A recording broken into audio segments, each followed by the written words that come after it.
Hello and welcome to Gadget Joe, and today we're talking about the very space that I'm sat in right now and how we got here. Plus, we've got lots of toys to play with.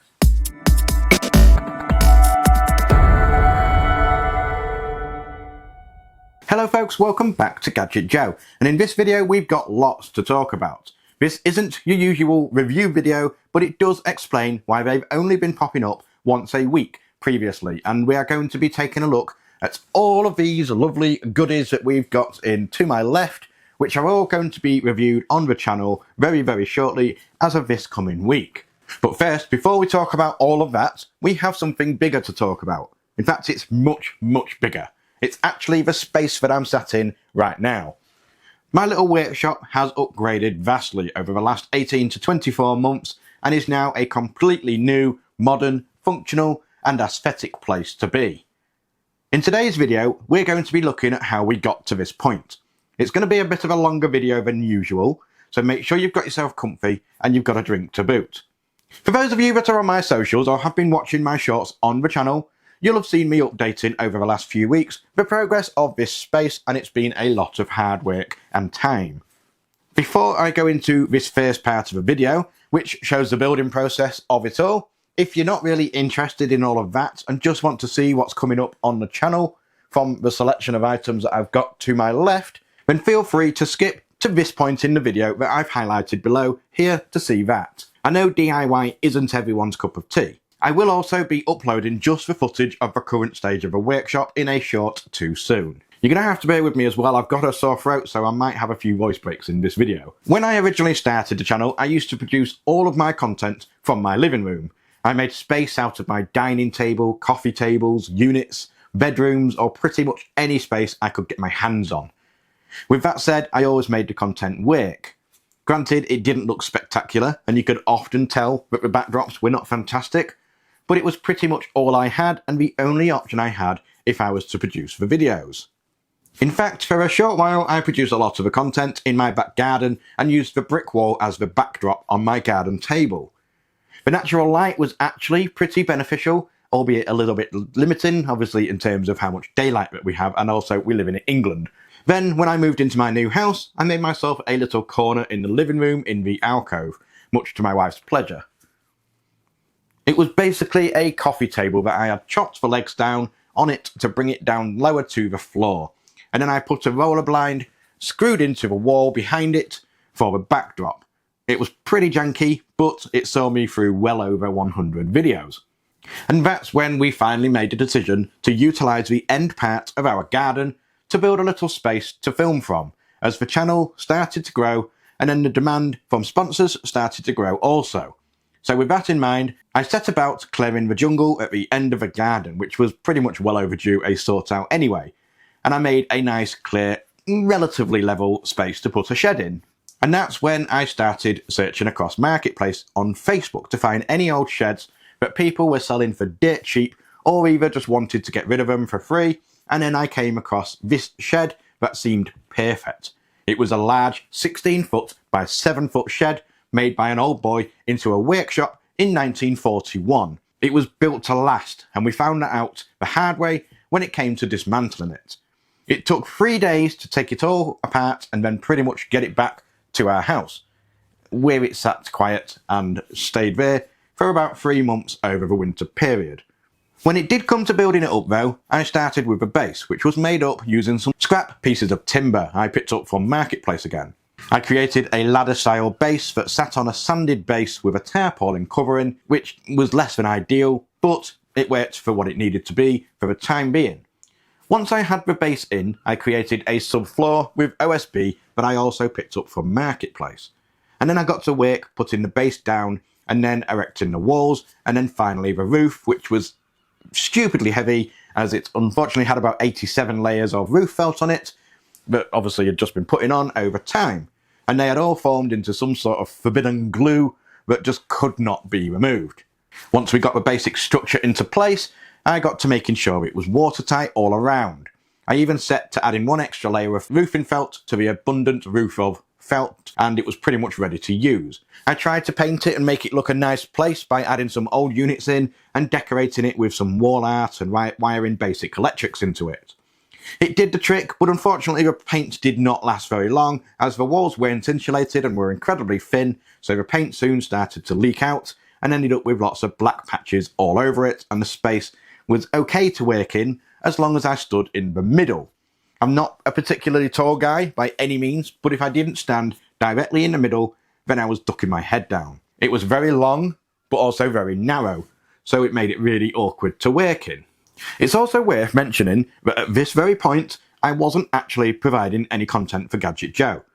In fact, I have pretty much given up on the channel as a whole due to some issues with my mental health. That didn't last too long, however, and after a couple of years, I began to miss it and found myself wandering around the house, dabbling in random stuff and annoying my wife. Then, when my dad unfortunately passed away in late 2022, it motivated me to get back to what I loved doing and what I had spent years building up.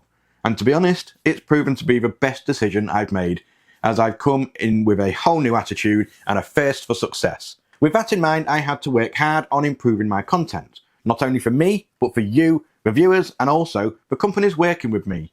I can't really expect companies to want to work with a person that is just producing content in a knocked up place in their living room or on their garden table.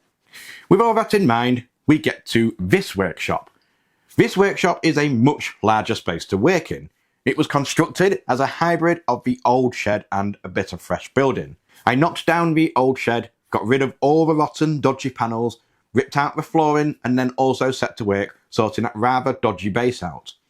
This time round, I created multiple raised support beds made of timber squares with gravel and paving slabs in them, but basically raised the shed off the ground to protect against any water damage, and also created an airspace underneath. The new workshop is a much larger space too. In fact, it's double the size of the old shed. Now, the old shed was slightly longer, but it had some random unusable space at the front of it, and this shed is basically twice the size. And building it was a lot of hard work, but it was also a lot of fun. The back walls and side walls are actually repurposed from the old shed. The front wall is completely fresh built using new timber, well, new to me anyway, and was then clad using the flooring of the old space. I'm very big on repurposing materials, as you might have figured by now.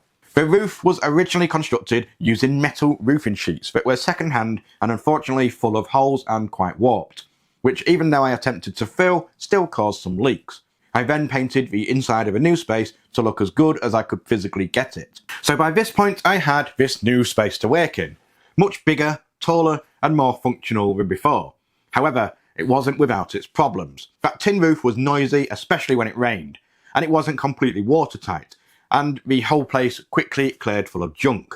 I cleared it all out and made a little space to film in using some old laminate flooring panels as a backdrop, and then some canvas posters for decoration alongside a Gadget Joe logo made by my daughter.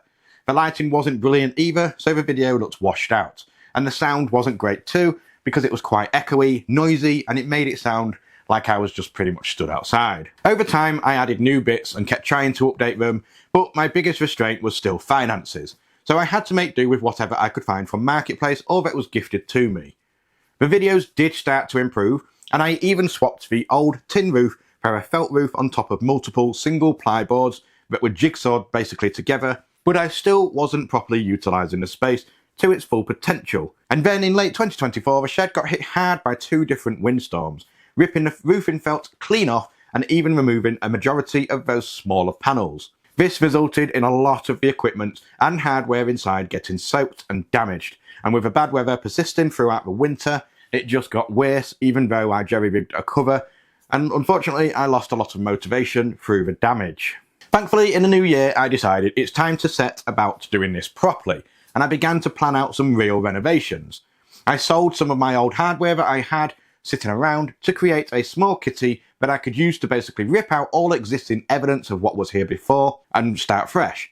There was water damage to a lot of the walls, so they needed attention, but before I did that, I stripped the old smaller ply panels away from the roof and replaced them with larger 8x4 marine ply boards. Well, I say I did, rather my friend did and with his lad, because I'm, again, a pretty large man and heights don't really mix well with me. I then covered it with a single sheet of really heavy-duty tarpaulin that basically is secured into place, which is going to be replaced by some rubber roofing in the very near future for a permanently solid, watertight solution. But for now, that tarpaulin is doing an amazing job at keeping it dry and is rock solid in place. Next, I started tackling those walls. I started by building new frames out of CLS timber to make them strong and sturdy. Then I replaced any water damaged wooden panels, making it solid and watertight again. Then I put some insulation in, and finally boarded them up with 5mm plywood to finish off. I began with the back wall, and once the wall was done, I saw some kitchen units from Marketplace, once again, which I installed with an 18mm ply worktop, and already it was a much more functional space and looked so much cleaner than it did before. Granted, it looked very dated, or like a council kitchen, as named by some people, but a few licks of grey paint and clear coat on top really brought them forward and enhanced them. Then I added some black brick effect foam insulated panels to really finish off the look, and it turned out absolutely fantastic. I replaced the old floor that was rotten in most places. I ripped it all up, replaced some joists that were water damaged, and made it all solid and true. I laid out some 18mm chipboard panels, and then finally added some foam rubber matting from Halfords, which was actually really cheap but super effective, and also if I damage any part of it, I can just simply take up that square of the rubber matting and replace it when I need to. Now I turn to the rear wall, which is the wall you see behind me. It used to have an old dresser that I stuck some white panels inside and displayed a lot of items on with some RGB lighting through LED strips. That had to go. Then I could rip down the laminate wood wall and repeated the same process as the first wall, and framed, replaced, insulated and boarded, and then I did the same with the side wall, and it was starting to take shape now. And now I was ready to make a start on the new desk. The old desk was actually my dad's desk that he used to use for photo shoots, which did the job, but it was showing its age and was getting weaker over time. So I made one from scratch using CLS timber and plywood. This new desk is secured to the floor, and it's 7 foot long and 3 foot deep, so it's got plenty of space to play with. I've also put in some more kitchen units for additional storage underneath. I also utilised an old desk to create this extra desk space that you see here, that sits just above the units, and then finally an extra piece which is also 7 foot long and 1 foot wide, so that it creates a U-style wraparound desk. There's plenty of space for me to work with, and then I painted it in primer, then grey paint, and finally a couple of coats of clear coats, and the desk was complete. I then added a piece of 18mm chipboard on this wall to allow me to mount these new shelving units, but have a really industrial feel to them with scaffold pipes. Now, my good friend Glenn, who is a painter decorator, set to work wallpapering these two walls in the grey and black wood batten style paper, which I think you will agree looks absolutely fantastic, and it completely transformed the space. It's now looking really professional and like a completely different place altogether. I put the shelves back up and the finished result is perfect. Finally, I had to do the same process with the final wall, aka the one that's behind the camera looking at me right now. I built a frame, replaced damaged panels, insulated and boarded, and then painted the wall to finish it off. The entirety of the walls were now complete, and not only does the space look a million times better, but the whole structure is super solid now, and the insulation is doing an amazing job at temperature regulation. I've got whole new lighting installed too, which looks absolutely fantastic. I've even made a start on the electrics too, and these will all be connected up shortly by an electrician friend. So I'll have multiple sockets all over wherever I need them for the work that I need to do.